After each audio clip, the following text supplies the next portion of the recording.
Hello, my name is Steve D'Agostino, and my co-host Ann Fernald and I welcome you to the Twice Over podcast, because to teach is to learn twice over.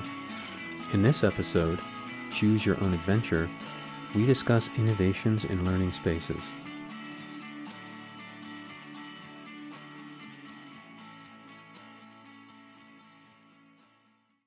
Okay, here we go. This is it. This is it. This is official.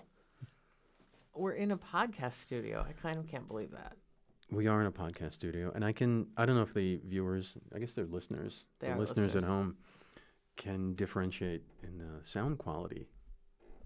I'm hoping maybe they can, and I'm hoping maybe I won't make my chair squeak too much. But here we are in a podcast studio. We are no longer recording on Zoom, at least not for this episode. And we're introducing our new season, which is going to have the theme of innovation. So when we think about innovation in higher education, Steve, what are we talking about?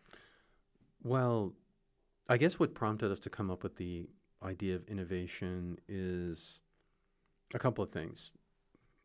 One of those is the new president, Tanya Tetlow of the university, who's mentioned innovation a few times as one of the themes that she's looking at.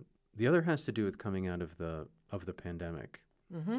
And that's been really an undercurrent of our work the past 2 years in the podcast, thinking about how to respond, how do we begin to teach in virtual and remote spaces, how do we maintain and build community, when our conversations, our interactions are mediated.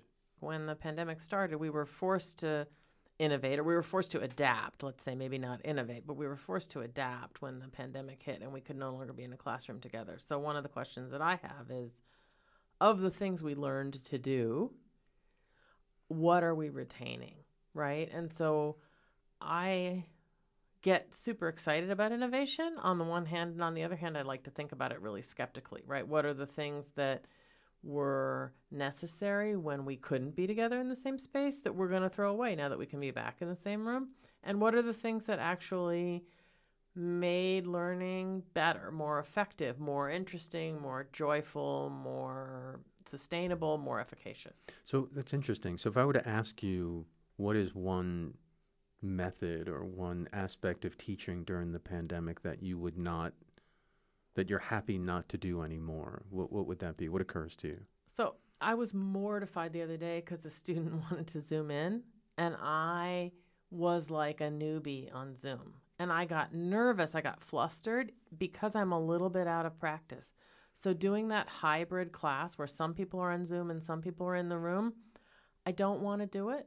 I felt really sorry, and I talked to my students about it on Wednesday, and what we decided is we would broadcast the class out on Zoom and ask them to kind of watch it and observe it, but that the extra bandwidth of keeping track of their participation remotely while I was running a dynamic discussion in the classroom was just one extra mental task for me that I was going to take off my plate. And the students in the room agreed, and that was fine with them. So going forward, if people are absent, log into Zoom, share the screen so they can see the PowerPoint, ask them to mute themselves. They can listen and see the slides in real time if they're well enough to participate that way. But the hybrid, looking for participation from afar and in the room at the same time is too much. You asked me about innovation, and I've been thinking a lot about this because I'm working on an article trying to nail down what we mean when we say innovation and how do innovations happen. So I've come up with this sort of framework. I'm not sure if it works, but at this point in my thinking, I think that there are three kinds or three categories.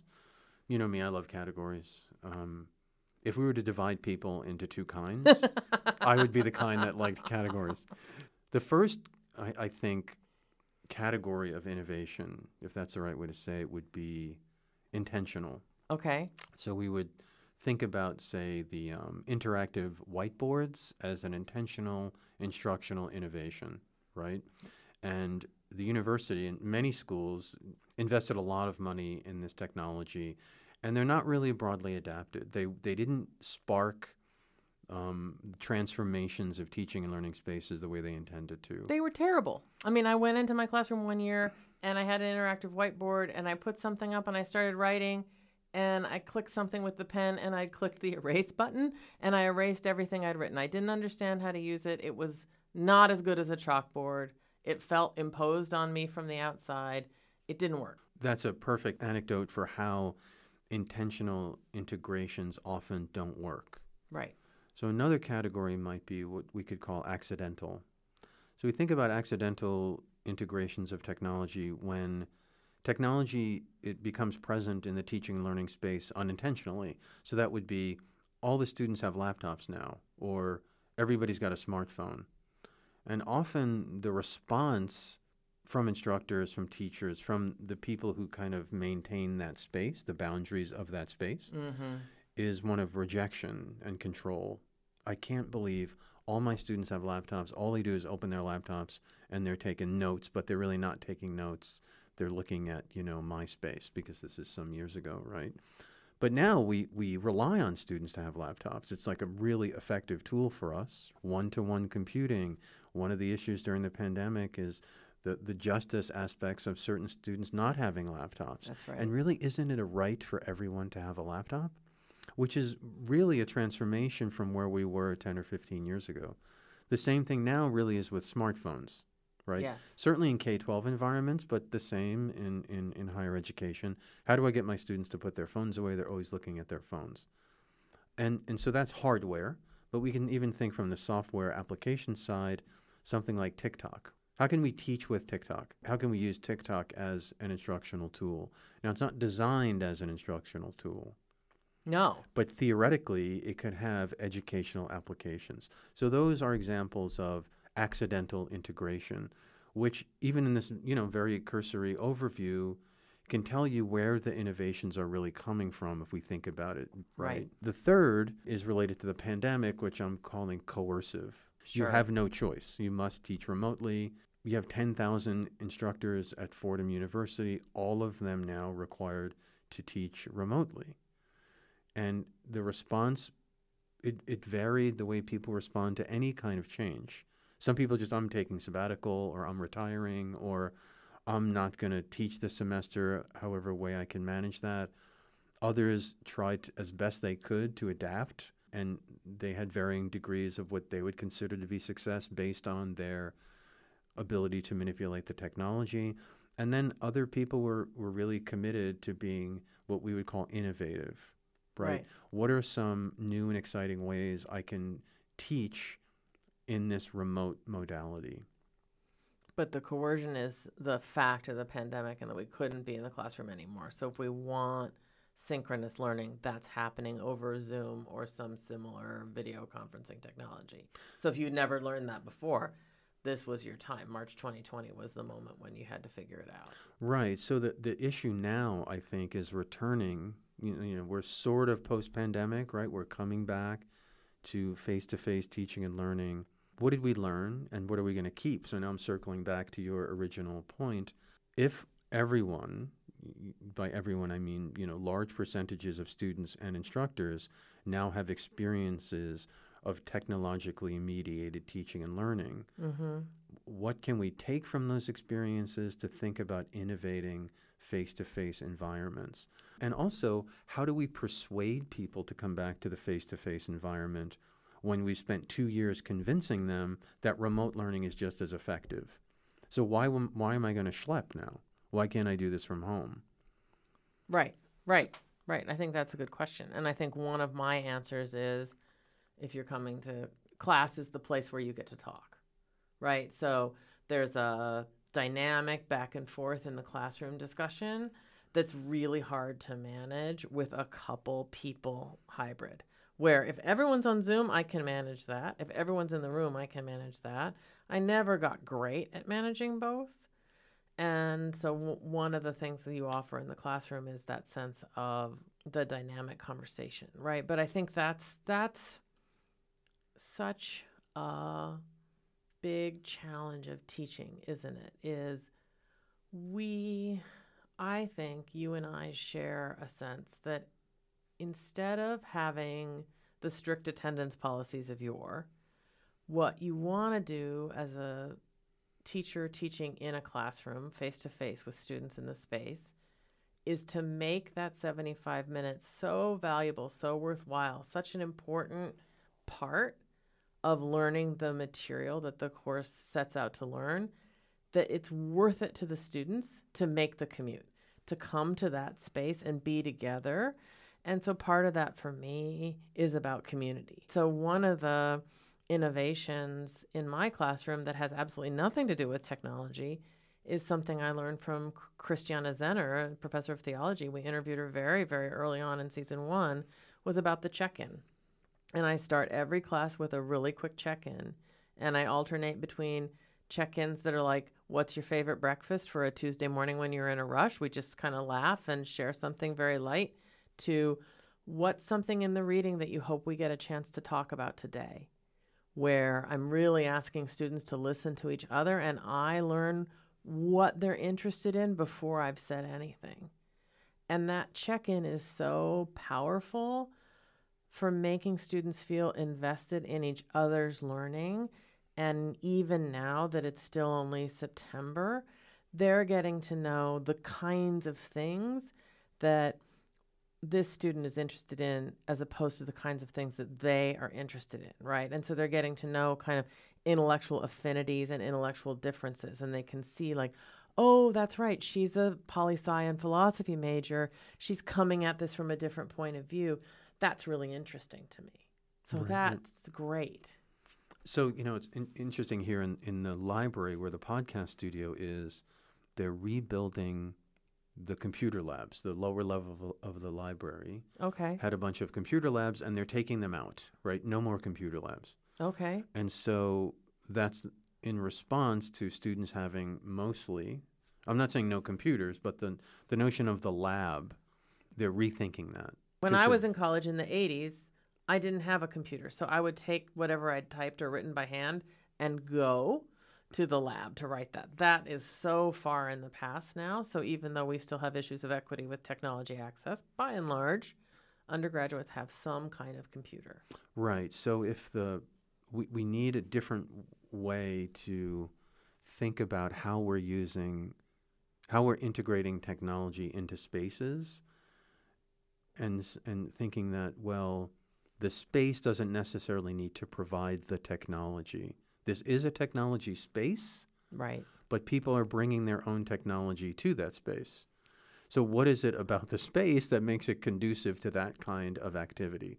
So that's a really interesting problem, to think about what those spaces should look like. And that's a constantly shifting thing, right? It might be very high-end software. It might be a soundproof room such as the one we're recording in right now, right? It might be video camera or some kind of video editing technology that takes up too much memory for your laptop. So it's thinking about specialized kinds of tools that the typical user doesn't have access to. Right. If we're thinking about this construction of accidental and intentional, in a space like Light, it's an intentionally created space, but it's not coercive in the sense that, well, it's 30 laptops lined up in a row or 30 desktops in a row, and you sit at row 3, desk 5, and that's your computer, and you're going to work on this. Rather, you were talking earlier about the notion of playing inside the space, a kind of an intentional play. And so innovation really it's not that the space is innovative. It's that we're trying to develop spaces where innovation can happen. And I think this is coming from maybe two directions, right? Okay. One is this idea of reconceptualizing, right? So we have a computer lab that doesn't have computers. How do we begin to rethink the space and how people with technology will operate in that space? The other is recontextualizing. Let's take a sewing machine, which is this really pretty ancient now to my thinking, 100 years old, technology, and see what a modern person makes of this technology. How do they begin to use it in different ways?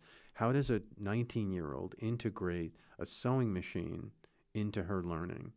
What Right. does that look like? Right. There's a wonderful engineer I follow on TikTok, a woman engineer who talks a lot about issues of feminism and engineering. And she was talking about how much she loves to knit and how many women engineers she knows love to knit. And she said sometimes she meets a fellow woman engineer and they say, oh, I'm kind of embarrassed, but I love to knit. And she's like, stop being embarrassed. Engineering is knitting, knitting is engineering. The kind of counting and adapting of patterns, thinking about how a two-dimensional plan will work on a three-dimensional body, thinking about how if I want this cable knit sweater to be sized for someone that the pattern doesn't imagine as they have a body that's a different size, I have to do engineering. So she said, it's not accidental that a lot of engineers love to knit.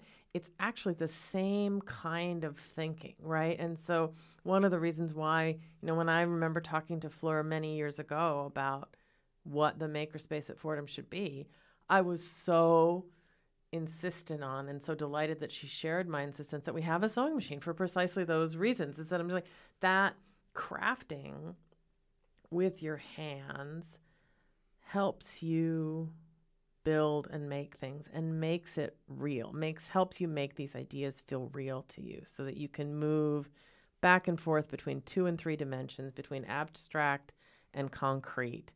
And, that kind of flexibility is so important for creative thinking. Yeah, I mean, I think that fits really well within our conversation about returning to physical from virtual spaces, Yes. right? Beginning to revisit the use of objects in our instructional practice. So this idea of the 3D printer or fabricator, I've struggled to think about okay, how would I use a 3D printer in my teaching? And TikTok, which has come up a few times in this conversation as a really exciting innovation, has an account where this guy is 3D printing topographical maps of every country. And the latest one I watched was a 3D topographical map, tiny, they're like game board pieces, they're not huge, of Afghanistan. And the country is almost entirely vertical. Right. So then he's talking about what that means. What would it do to live in that space?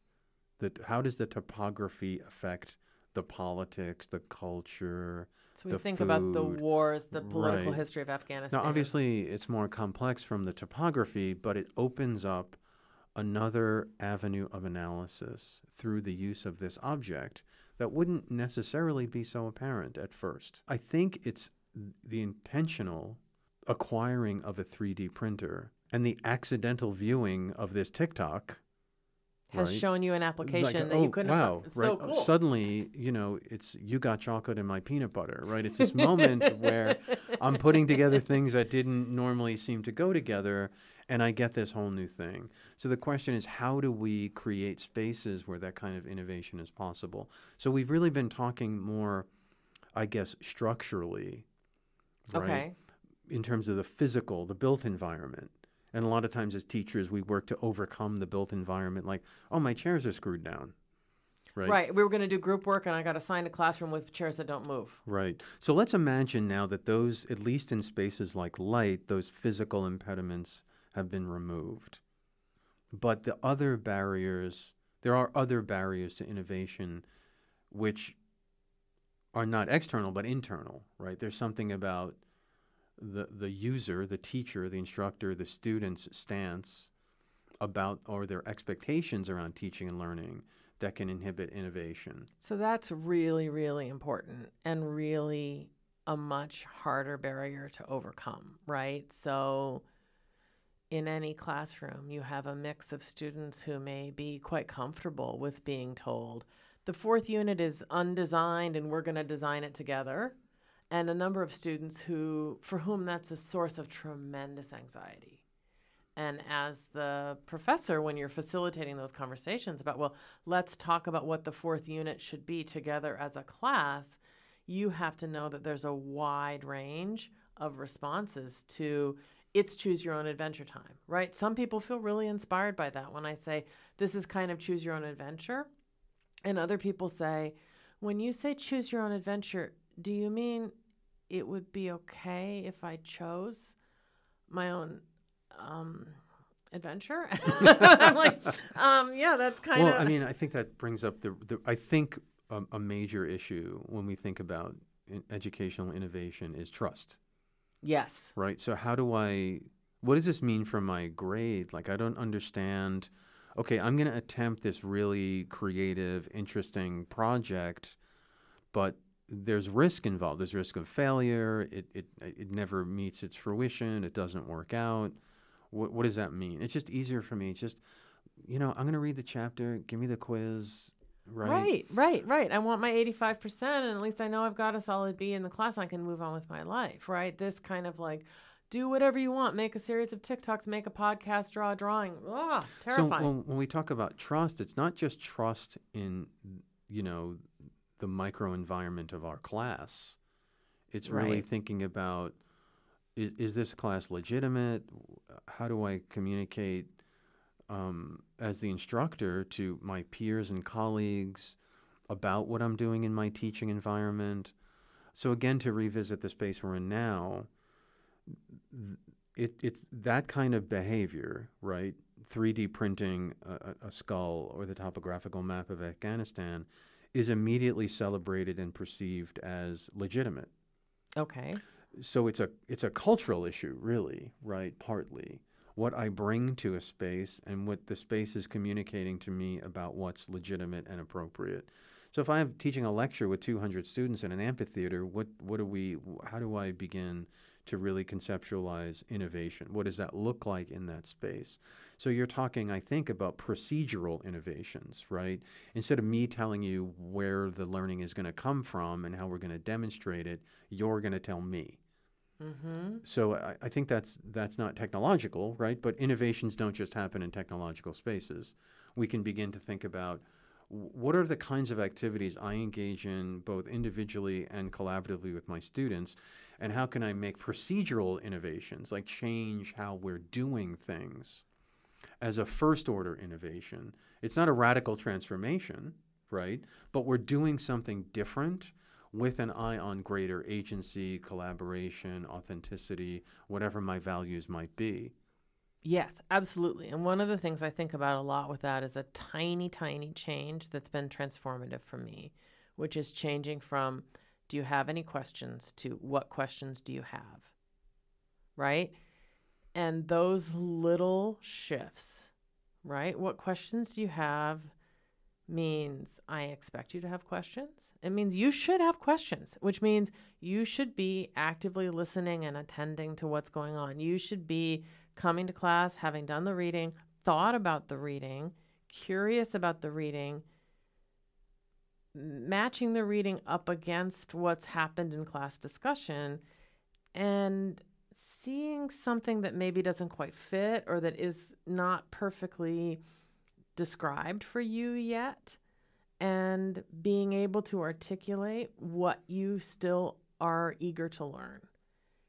That's putting a lot of responsibility on a student. That changes even a pure lecture into something where the student has some agency.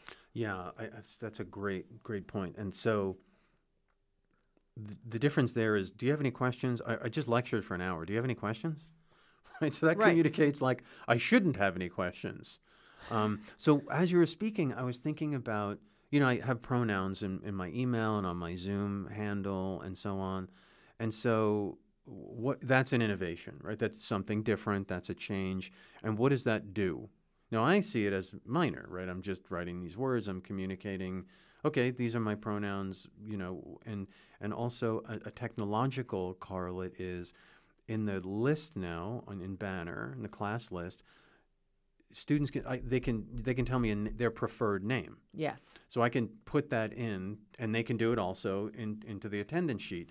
So these are it's technologically very simple. It's a minor innovation, but the implications can be really big. They can loom large kind of culturally in terms of what we're communicating to the students about their identities, how we feel about them, their personhood, their selfhood, and so on. So I think we've moved from when we started this conversation to think about innovation as the internet, the huge movements, but really, what are your questions? You guys, let's collaboratively design the next unit, and here's what I'd like you to call me. Right. They're gestures, but in a way they're innovative. And you can tell they're innovative by how people respond to them. The great resistance that they're met with sometimes, or the joy that they're received with, or relief. Yes, I love that. So then, can we talk a little bit before we close out this conversation about tradition and how we think about... I think of Fiddler on the Roof as soon as you said that. I saw Tevye right there when you said that. So there we go. I'm not going to sing. I have too much respect for our listeners, although now it's in my head and I really want to. So yes, like Tevye, I am a fan of tradition.